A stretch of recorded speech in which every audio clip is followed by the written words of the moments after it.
Hi friends, आज हम बात करेंगे महिंद्रा एंड महिंद्रा कंपनी के शेयर के बारे में। लेकिन उससे पहले डिस्क्लेमर पढ़ लीजिए। I am not a SEBI registered advisor. मैं एक सेबी रजिस्टर्ड एडवाइजर नहीं हूं। और किसी भी प्रकार का कोई भी शेयर आपको बाई करना हो और सेल करना हो तो आप अपने खुद के विवेक से और अपने फाइनेंशियल एडवाइजर से पूछ के उसको बाई कर सकते हैं। और डिस्क्लेमर ये पूरा पढ़ लीजिए और इसकी कॉपीराइट इंफॉर्मेशन पढ़ लीजिए। तो अब हम बात करेंगे M&M शेयर के बारे में। तो अभी मैंने सुना है सब लोग कह रहे हैं जी ब्रेकआउट हो गया, ब्रेकआउट हो गया। अब सबसे पहले तो आपको यह पता होना चाहिए कि व्हाट इज ब्रेकआउट, कि ब्रेकआउट होता क्या है। तो ब्रेकआउट वो होता है कि मान लो एक रेंज में शेयर चल रहा है और उस रेंज को तोड़ के या तो नीचे या ऊपर चला जाता है तो हम कहते हैं ब्रेकआउट हो रहा है। समझा गया। तो अब सबसे पहले क्या है कि ज्यादातर ब्रेकआउट शब्द ये ऊपर की तरफ जाता है जब हम कहते हैं, ठीक है।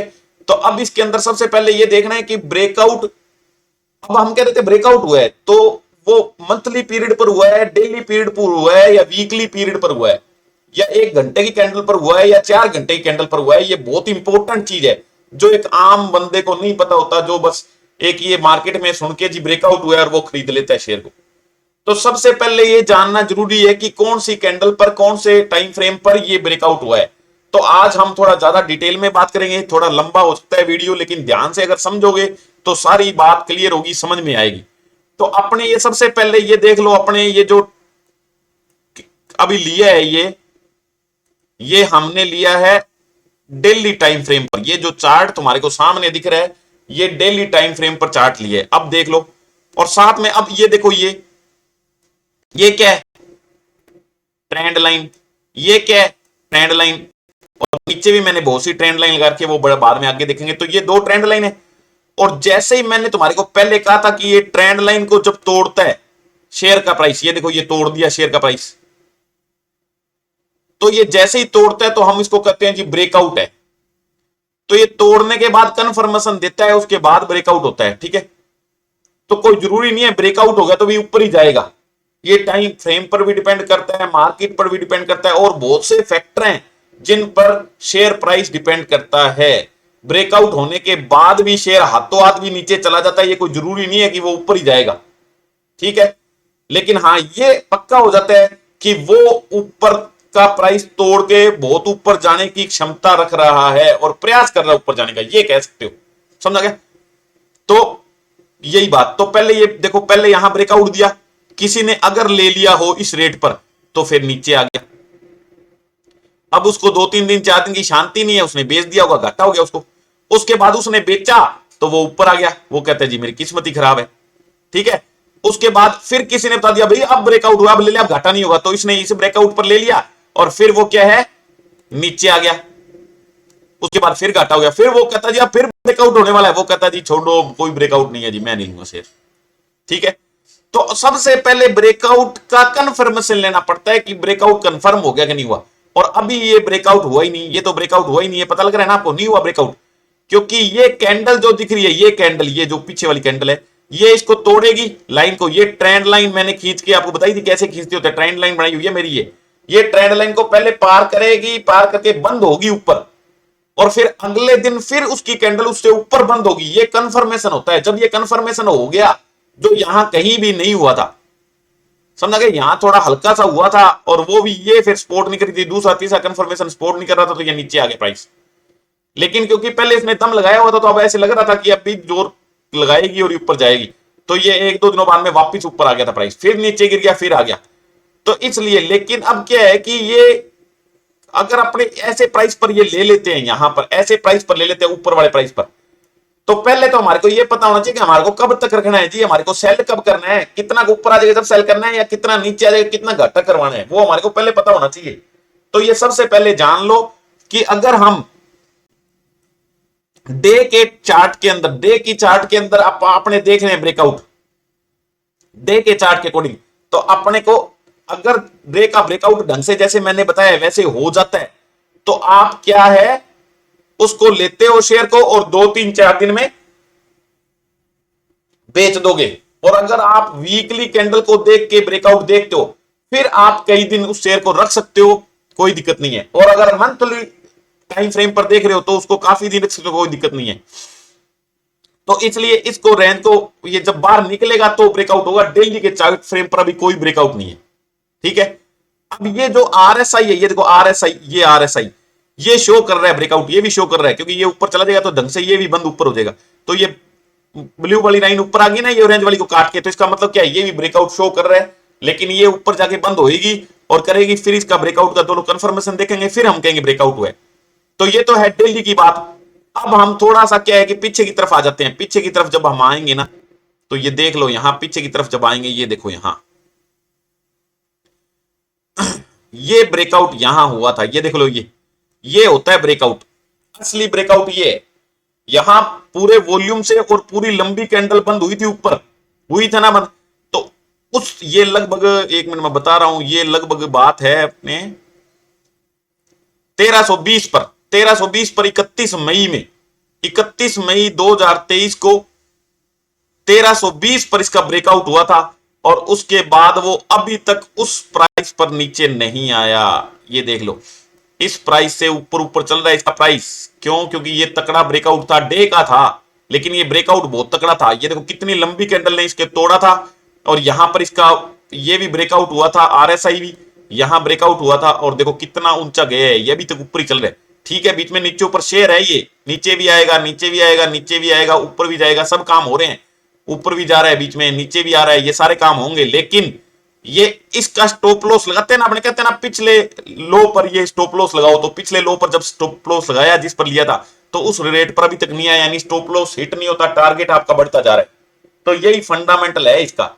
तो ये मैंने इसलिए बताया कि आप ध्यान कर लो। और अब आप पीछे की तरफ देख लो, अब किसी ने अगर यहां इसको ब्रेकआउट सॉरी, अगर इसको यहां पर किसी ने ब्रेकआउट मान लिया, इसने यहां पर, ये देखो, तो ये कैंडल और इस कैंडल में क्या अंतर है, ये सब मेरे को बताएंगे कमेंट में लिख के। ये तुम्हारे को नॉलेज होनी चाहिए कि ये ब्रेकआउट क्यों ढंका नहीं था। एक मिनट, ये ब्रेकआउट और ये ब्रेकआउट, दोनों ब्रेकआउट में क्या फर्क है, ये देखो, ये ब्रेकआउट जो दिख रहा है, इस ब्रेकआउट में और इस ब्रेकआउट में क्या डिफरेंस है, और एक ये भी ब्रेकआउट था इस ब्रेकआउट में और इसमें, तीनों में क्या डिफरेंस है, क्यों ये इतना नहीं ठहरा, क्यों ये इतना ठहर गया, ये सब चीजें, ये होमवर्क है आपका। कमेंट में लिख के मेरे को बताना कि क्या ये ब्रेकआउट वास्तव में था, फिर क्या हुआ, ये ब्रेकआउट था तो इसमें क्या हुआ, ये ब्रेकआउट था तो ये आज भी इसको कैरी कर रहा है ब्रेकआउट, अभी ये ऊपर तक जा रहा है, देखो। तो हम कैसे आइडेंटिफाई करेंगे कि कौन सा ब्रेकआउट बिल्कुल ओके है, समझ में आ गया ना। तो ये हम कैसे चेक करते हैं, ये सब तुम पता करो और उसको मेरे को कमेंट में लिख के बताना। तो ये सारी ब्रेकआउट की बातें हुई आज। उसके अलावा भी मैं थोड़ी सी बात और बता रहा हूं आपको कि हम अगर इसी चीज को, इस कैंडल को वीकली लेके चलते हैं, वीकली, तो वीकली लेके चलते हैं, तो वीकली टाइम फ्रेम में ये देख लो कैसे जा रहा है। वीकली टाइम फ्रेम पर अब अगर इसी रेट पर बात करें तो ये देखो, यहां अभी ब्रेकआउट नहीं हुआ है, यहां इसको तोड़ेगा, ट्रेंड लाइन कोई लंबी लाइन को तोड़ेगा, और उस रेट के, एक मिनट में बता देता हूं वो रेट कौन सा है, इस रेट के लगभग 1780, 1700 के 80 के ऊपर ये कम से कम एक हफ्ता टिकेगा। 1780 के ऊपर कम से कम एक हफ्ता टिकेगा, तो फिर इसका जोरदार ब्रेकआउट होगा। लेकिन इससे पहले भी वीकली वैसे ब्रेकआउट हुआ इसका शेयर का, वो कहां हुआ था, बिल्कुल सॉलिड ब्रेकआउट हुआ था यहां, देखो यहां ब्रेकआउट हुआ था सॉलिड, और सॉलिड होते देखो पहले ये ब्रेकआउट हुआ, उसके बाद ये कैंडल गई ऊपर, गई कैंडल, कैंडल ऊपर गई, और वापिस इस रेट पर, यानी ये ब्रेकआउट किस रेट पर हुआ था, ये देखो, ये इस रेट पर ब्रेकआउट हुआ था लगभग 1375 रुपए पर, और दोबारा ये 1375 के नेड़े तेरे नहीं गया, अब ये लगभग 1700-1800 चल रहा है। तो ये देख लो, ये होता है ब्रेकआउट।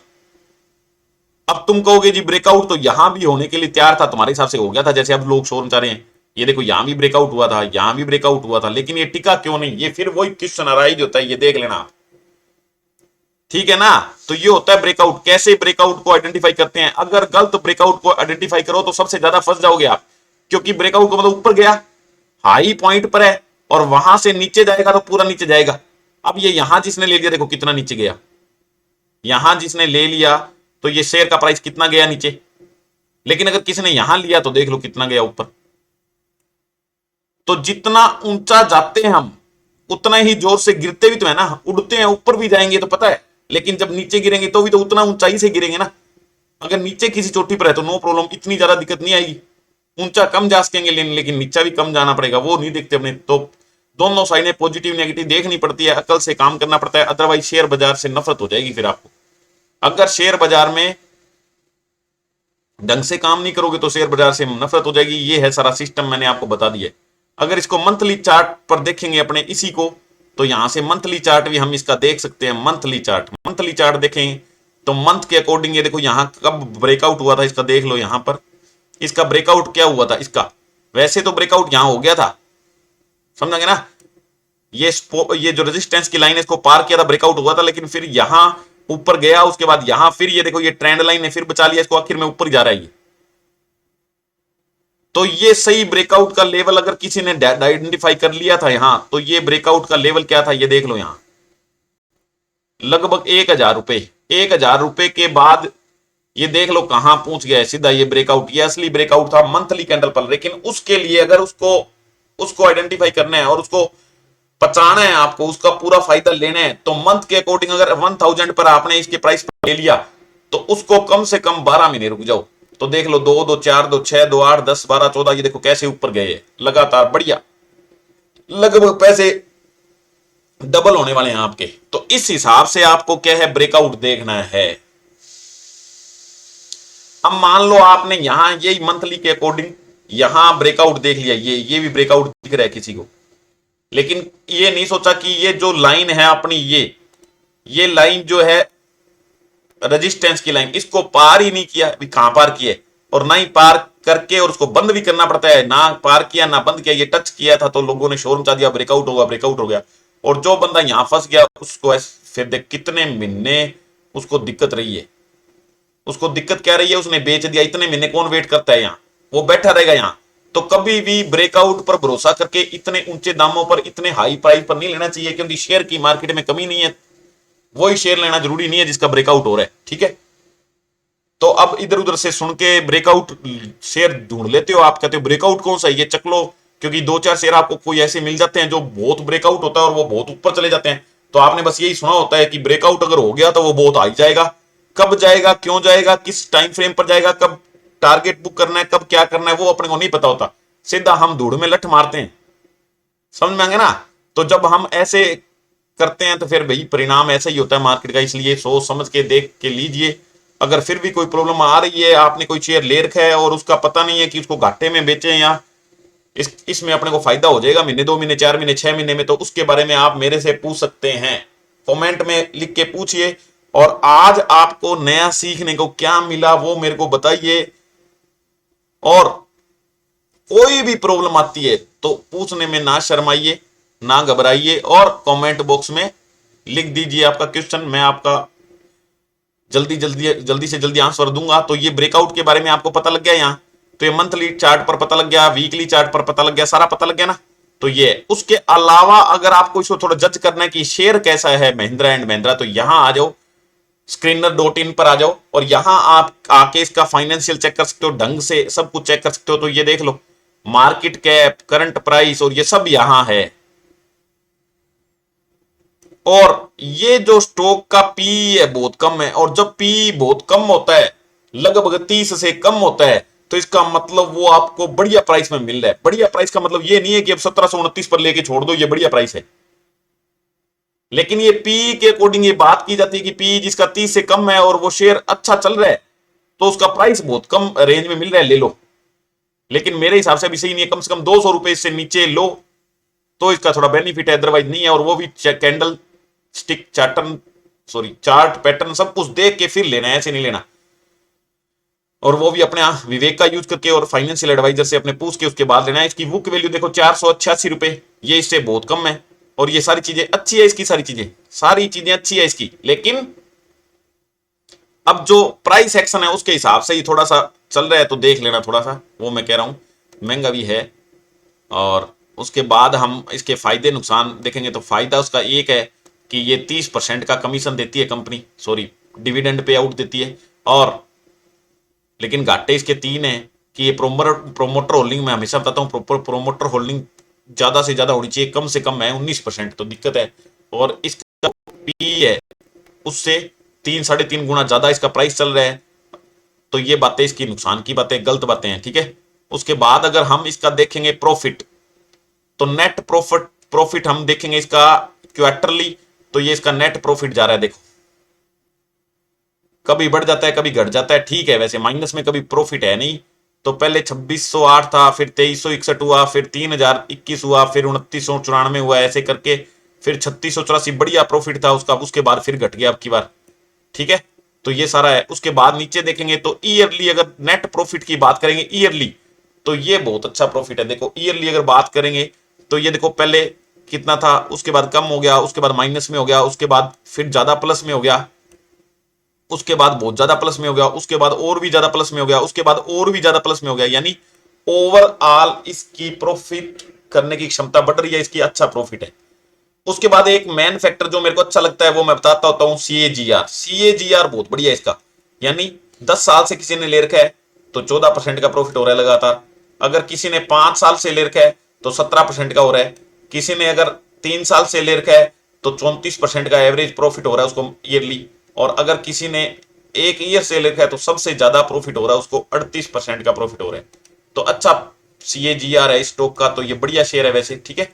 और उसके बाद इसके बारे में हमने सारी बात कर ली। एक बात और हम करेंगे इसके बारे में, ये देखो मैं बताता हूं, जो ये देखो प्रोमोटर के पास, ये गलत बात है इसकी कि प्रोमोटर के पास, प्रोमोटर होते हैं कंपनी के मालिक, मालिक के पास ही जब शेयर कम है वो शेयर नहीं बढ़ा रहा है अपने, तो इसका मतलब थोड़ी दिक्कत आती है, बाकी कोई दिक्कत नहीं है। एफआईआई बहुत बढ़िया है, इसके अंदर बढ़ रही है एफआईआई की होल्डिंग, डीआईआई की होल्डिंग इसमें बढ़ रही है, देख लो बढ़ नहीं रही है, लगभग कॉन्स्टेंटली वैसे ही चल रही है।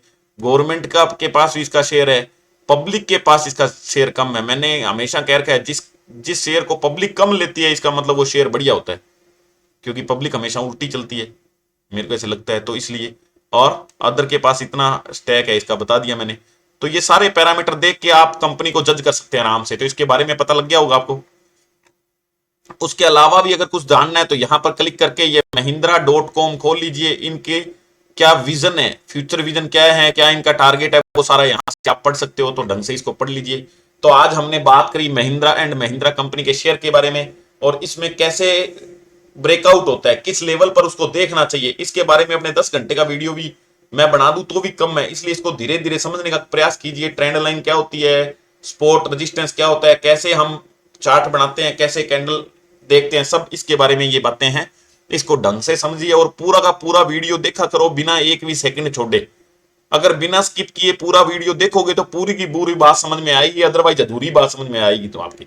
तो चैनल में जाके मैंने आरएसआई भी समझाए हुए और भी बहुत से शेयर बताए हुए हैं, और जब मैं कोई शेयर बताता हूं तो उससे रिलेटेड जो भी बातें आगे आती है वो ढंग से मैं फंडामेंटल उनका बताता हूं, तो ढंग से समझोगे तो सारी बातें धीरे धीरे समझ में आ जाएगी। मेरे पास कई कमेंट आए जी सर ट्यूशन ले लो, कोचिंग ले लो, ऑनलाइन क्लासें लगा दो, ये वो, तो उसका कोई फायदा नहीं है, ठीक है ना। उसका कोई फायदा नहीं है, वो आपको मैं सीधा ही आपको ये बता रहा हूं, यहां से पढ़ लो, पैसे खर्च करने की जरूरत नहीं है।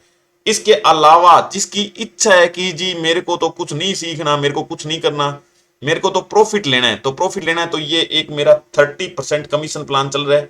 इसके अंदर मैं आपको डेली एक कॉल देता हूं, फोन पर मैं एक कॉल देता हूं, और डिलीवरी में यानी कैश में मैं कोई शेयर दिलवाता हूं इक्विटी बाजार का, और उसको उसी दिन या अगले दिन सेल करवा देता हूं और प्रॉफिट आपका बनवा देता हूं।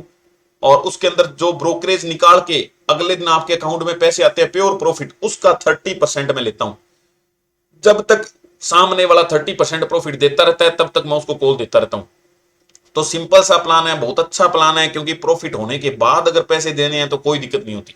मार्केट के अंदर 99% लोग पहले लाख रुपए 50,000 रुपए महीने के ले रहे हैं, फिर कुछ आगे बता रहे हैं महीने के 10-10 कॉल देते हैं, उसमें ये समझ में नहीं आता कि कौन सी कॉल एग्जीक्यूट होगी, कौन सी कॉल हमने लेनी है। इतने पैसे फालतू नहीं होती कि 50 कॉल लेंगे फिर 40 में घाटा हो जाएगा, 10 में फायदा हो जाएगा, ओवरऑल फायदा हो जाएगा या नुकसान हो जाएगा, इतना ज्यादा टेंशन लेने की जरूरत नहीं है।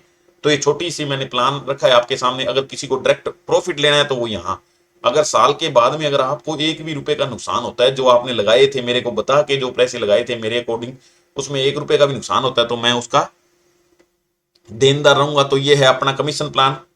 और जो इसमें इन्वेस्ट नहीं करना चाहते इस पैसे में, क्योंकि ये तो पहले प्रॉफिट आपको दूंगा मैं, उसके बाद मैं लूंगा, उससे पहले मैं कुछ नहीं लूंगा, तो इसमें कोई नुकसान नहीं है। लेकिन फिर भी अगर आपको अच्छा लगता है तो ठीक है, नहीं तो आप सीखिए, धीरे धीरे अपनी नॉलेज बढ़ाइए और उसके हिसाब से क्या है, शेयर मार्केट में फ्री ऑफ कॉस्ट भी आप काम कर सकते हो। अब जिसने आज तक ट्रेडिंग का अकाउंट नहीं खुला है, वो डीमेट अकाउंट जिसको बोलते हो मार्केट के अंदर डीमेट डीमेट बोलते हैं, तो डीमेट अकाउंट जिसने नहीं खुला है, ये अपस्टॉक्स का फ्री ऑफ कॉस्ट अकाउंट खोलने का लिंक है, जो इस पर क्लिक करके अकाउंट खोल लेगा उसको मेरी तरफ से बहुत सी फैसिलिटी दी जाएगी। कोई भी प्रॉब्लम इन फ्यूचर अगर होगी तो मैं उनको सॉल्व करूंगा। तो यहां पर क्लिक करके आप अपना अकाउंट खोल सकते हैं, ठीक है, डीमेट अकाउंट खोल सकते हैं। और ये कॉन्टैक्ट की बात कर रहा था मैं, इसके अंदर क्या है, डिस्क्रिप्शन के अंदर मैंने इसका लिंक दे रखा है, वहां क्लिक करके आप क्या कर सकते हो, इसको फिल कर सकते हो। और इसको फिल करोगे मेरे पास आपकी इंफॉर्मेशन आ जाएगी, मैं आपसे अपने आप कॉन्टैक्ट कर लूंगा, ठीक है। तो ये था आज का ब्रेकआउट जो महिंद्रा एंड महिंद्रा में बोला जा रहा है, हो रहा है उसके बारे में बात कर रहे थे। और इसमें कोई दिक्कत हो तो कमेंट करके पूछ लीजिए, और जब भी आपको कोई नई चीज समझ में आती है तो कमेंट कीजिए। और आपके पास कौन कौन से शेयर हैं, कितने रुपए के शेयर हैं, उसको भी आप अगर जज करवाना है, अपना पोर्टफोलियो बनवाना है या पोर्टफोलियो चेक करवाना है, तो आप कमेंट करके और मेरे से पूछ सकते हैं। और ज्यादा से ज्यादा मेरे लाइव सेशन में आ सकते हैं, जितने ज्यादा आप लाइव सेशन में जुड़ोगे उतने ही जो करंट का डेली, देखो डेली अलग अलग कैंडल्स बनती है, डेली कैंडल अलग बनती है, वीकली अलग बनती है, मंथली अलग बनती है, लेकिन अपने को 6 महीने साल रखने का शौक नहीं है। हाथों हाथ कैसे पैसे कमा के अगर बाहर आ जाते हैं तो उससे बड़ा मजा नहीं है, तो वो ट्रेडिंग से आता है। और ट्रेडिंग में आपको डेली ट्रेडिंग करते हो और कोई नुकसान हो रहा है, फायदा नहीं हो रहा है, तो आप मेरे से कॉन्टेक्ट कर सकते हो, लाइव में भी पूछ सकते हो कि ये शेयर कहाँ जाएगा। अगर होल्डिंग पड़ी है उसमें घाटा हो रहा है तो उसका भी पूछ सकते हो, मैं उसका सोल्व करूंगा, ठीक है। तो ऐसे आप कर सकते हो। बाकी अगर आपको लंबे टाइम के लिए रखने हैं, अपने बच्चों के लिए या शादी के लिए या पढ़ाई के लिए पैसे चाहिए आपको 10-15 साल 20 साल बाद में, तो आपको ऐसे रखने हैं, तो ऐसे भी इन्वेस्टमेंट के अपॉर्चुनिटी अपने पास है, वो मैं आपको बताऊंगा। तो ये था आज का video, thank you, bye bye, see you next video.